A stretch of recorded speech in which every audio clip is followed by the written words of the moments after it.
নমস্কাৰ দোস্ত সন 1961 এজন ডক্টৰ নাম লিওনিড ৰগোজভ তেখেতৰ প্ৰচণ্ড জ্বৰ আৰু পেটৰ বিষ পিছত তেওঁ গম পালে যে তেওঁৰ এটা বেমাৰ হৈছে এপেণ্ডিচাইটিছ সেই সময়ত তেওঁ যি ঠাইত আছিল তাত কোনো সাৰ্জন নাছিল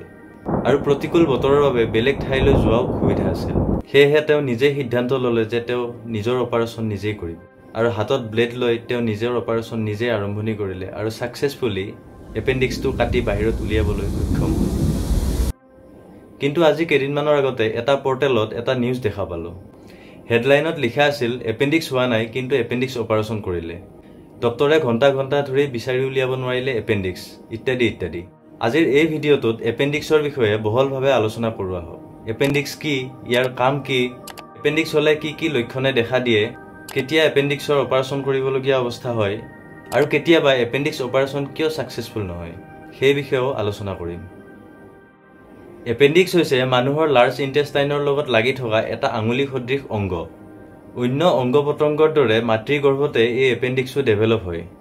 আৰু আমাৰ শৰীৰত জন্মৰ পৰাই থাকে পৃথিৱীত হয়তো 1 লাখৰ ভিতৰত এনেকুৱা এজন মানুহ থাকে যাৰ এপেণ্ডিক্স নাথাকে নৰ্মেল এপেণ্ডিক্সৰ ডায়ামিটাৰ বা ব্যাস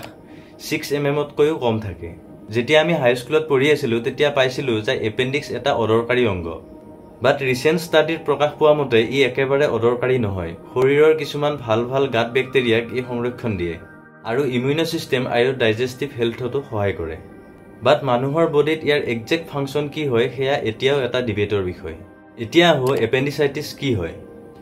এপেণ্ডিক্স হৈছে এটা টিউবৰ নিচিনা ষ্ট্ৰাকচাৰ যাৰ ভিতৰৰ ফালটো খালী প্ৰবলেম তেতিয়া ষ্টাৰ্ট হয় যেতিয়া এই এপেণ্ডিক্সৰ ভিতৰৰ খালী ঠাইখিনি ব্লক হৈ যায় আৰু এপেণ্ডিক্সৰ ভিতৰৰ প্ৰেছাৰ বাঢ়িবলৈ ধৰে আৰু তাৰ ভিতৰত থকা বেক্টেৰিয়াবোৰে বংশবৃদ্ধি কৰিবলৈ ধৰে আৰু ই ফুলি উঠে আৰু প্ৰচণ্ড বিষ হ'বলৈ আৰম্ভণি হয় ইয়াকে এপেণ্ডিচাইটিছ বুলি কোৱা হয়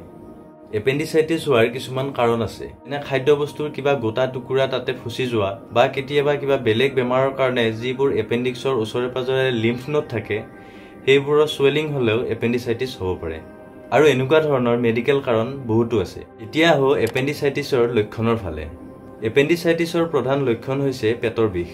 এই পেটৰ বিষ ইমানে বেছি হয় যে মানুহে সহ্য কৰিব নোৱাৰা হয় প্ৰথমতে এই নাভিৰ চাৰিওফালে বা নাভিৰ অলপ ওপৰত ষ্টাৰ্ট হয় আৰু লাহে লাহে এই ৰাইট সাইডলৈ যোৱা আৰম্ভণি কৰে ইয়াৰ উপৰিও জ্বৰ হোৱা বমি লগা এইবোৰো এপেণ্ডিচাইটিছৰ লক্ষণ হ'ব পাৰে যেতিয়া আপুনি ডক্টৰৰ ওচৰলৈ যায় তেতিয়া ডক্টৰে পেটত চুই চালেই গম পায় যে এপেণ্ডিচাইটিছ হৈছে নে নাই যদি এপেণ্ডিচাইটিছ হয় এই ঠাইখিনি টিপি দিয়াৰ লগে লগে প্ৰচণ্ড বিষ হয় আৰু ডক্টৰে নিজে হাতেৰেও ফিল কৰিব পাৰে ক্লিনিকেলি যদি এপেণ্ডিচাইটিছ হোৱা বুলি ডক্টৰে সন্দেহ কৰে তেতিয়াহ'লে কনফাৰ্মেশ্যনৰ বাবে পেচেণ্টক আল্ট্ৰাছাউণ্ড বা ব্লাড টেষ্ট এইবোৰো কৰিব দিয়ে এপেণ্ডিচাইটিছ হ'লে আমাৰ বডিৰ যি হোৱাইট ব্লাড চেল থাকে তাৰ কাউণ্টটো বৃদ্ধি হয় এপেণ্ডিক্সৰ যি প্ৰথম অৱস্থা তাক কোৱা হয় ইনফ্লেমেটৰী এপেণ্ডিচাইটিছ কেতিয়াবা প্ৰথম অৱস্থাত ডক্টৰে অপাৰেচনৰ বাবে পৰামৰ্শ নিদিয়ে আৰু মেডিচিন দি ঠিক কৰিবলৈ চেষ্টা কৰে বাট যদি বাৰে বাৰে ৰিকাৰেন্স হৈ থাকে তেনেহ'লে ডক্টৰে অপাৰেচনৰ বাবে পৰামৰ্শ দিয়ে যদি প্ৰথম অৱস্থাতে এপেণ্ডিচাইটিছৰ ট্ৰিটমেণ্ট লোৱা নহয় তেনেহ'লে ই পিছলৈ একিউট এপেণ্ডিচাইটিছ হয় এই এপেণ্ডিচাইটিছ হ'লে এপেণ্ডিক্সৰ ইনফ্লেমেশ্যন আৰু বৃদ্ধি হয় আৰু ইনফেকশ্যন বহুত বেছি হৈ যায় আৰু এনেকুৱা হ'লে অপাৰেচনৰ বাদে বেলেগ উপায় একো নাথাকে সময় থাকোতে যদি অপাৰেচন কৰা নাযায় তেনেহ'লে এই ইনফেকশ্যন বৃদ্ধি হ'ব পাৰে আৰু এপেণ্ডিক্সটো ফাটি গোটেই পেটতে ইনফেকশ্যন হ'ব পাৰে আমাৰ বডিৰ এটা বিশেষ ধৰ্ম আছে আমাৰ বডিত যদি কৰবাত কিবা এটা হয় তেতিয়াহ'লে বডিয়ে নিজে ঠিক কৰিবলৈ চেষ্টা কৰে যেতিয়া এপেণ্ডিক্সৰ ইনফ্লেমেশ্যন হয় বা ফাটি যায় তেতিয়া বডিয়ে তাক বেলেগ ফালে আহিব দিব নোখোজে সেয়েহে ইয়াক কণ্ট্ৰোল কৰিবলৈ বডিয়ে চৰ্বিযুক্ত টিস্যু বা ইন্টেষ্টাইনৰ অংশ আহি কিনে তাত লাগি ধৰে আৰু তাক বাহিৰ ফালে আহিব নিদিয়ে আৰু এনেদৰে কেইদিনমান যোৱাৰ পিছত ফৰ্মেশ্যন হয় এপেণ্ডিকুলাৰ লাম্প এপেণ্ডিকুলাৰ লাম্প হ'লে পেটৰ এই অংশটো টান হৈ এটা বলৰ দৰে হয় বহু ক্ষেত্ৰত ডক্টৰে এই অৱস্থাত অপাৰেচন নকৰে প্ৰথমতে কেইদিনমানৰ বাবে মেডিচিন দি এই ইনফেকশ্যন অলপ কণ্ট্ৰোল হ'লে আৰু টান জাগাখিনি কোমল হ'ব ধৰিলেহে অপাৰেচন কৰে এপেণ্ডিচাইটিছৰ অপাৰেচনটোৰ নাম হৈছে এপেণ্ডিচেক্টমি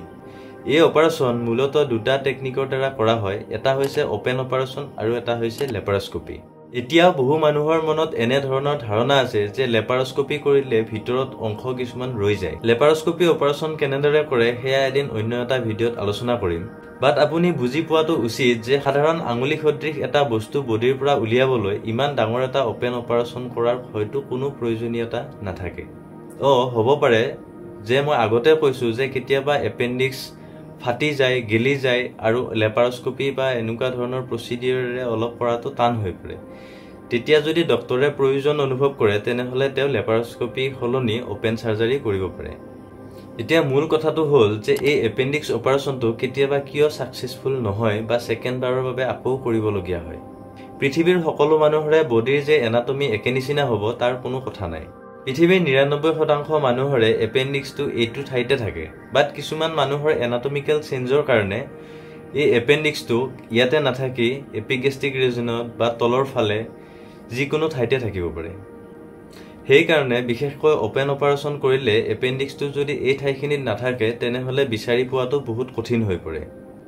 লেপাৰস্কোপি কৰিলে পেটৰ যিকোনো ঠাইত এপেণ্ডিক্সটো থাকিলেও তাক বিচাৰি উলিওৱাটো সহজ। ভিডিঅ'টোত আগতে কোৱাৰ দৰে এপেণ্ডিকুলাৰ লাম্প হ'লেও এই এপেণ্ডিক্সটো বিচাৰি পাবলৈ বহুত কঠিন হৈ পৰে বা এপেণ্ডিক্স বিচাৰোঁতে বেলেগ অংগৰ ক্ষতি হোৱাৰ ভয়ো থাকে।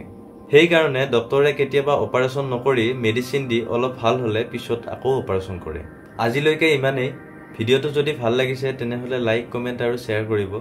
ধন্যবাদ।